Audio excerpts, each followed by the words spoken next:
సుమారు 5 కోట్ల సంవత్సరాల క్రితం Indian tectonic plate Eurasian tectonic ప్లేట్‌ని ఢీకొట్టింది. దీనివల్ల క్రియేట్ అయినదే హిమాలయాస్.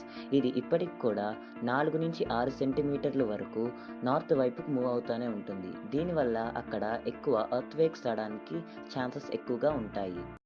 ఇది టోటల్ 2500 కిలోమీటర్స్ లెంత్ ఉంటుంది. అలానే ఇది 6 కంట్రీస్‌తో ఎక్స్‌పాండ్ అయి ఉంటుంది. అవి ఇండియా, నేపాల్, భూటాన్, చైనా మరియు పాకిస్తాన్. ఇక్కడ 2400 ఫీట్ ఉన్న మౌంటైన్స్ దాదాపు 110 ఉన్నాయి. ఇక్కడే ప్రపంచంలోనే అతిపెద్దదైన మౌంట్ ఎవరెస్ట్ కూడా ఉంది. ఇది 8848 మీటర్స్ ఉంటుంది.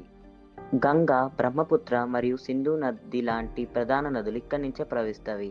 ఇవి ఏషియాలో కొన్ని లక్షల మందికి జీవనాధారం. ఇలాంటి కొత్త కొత్త విషయాలు నేర్చుకోవడానికి మన ఛానల్‌ని ఇప్పుడే సబ్స్క్రైబ్ చేసుకొని, లైక్ చేసి మీ ఫ్యామిలీ అండ్ ఫ్రెండ్స్‌కి షేర్ చేయండి.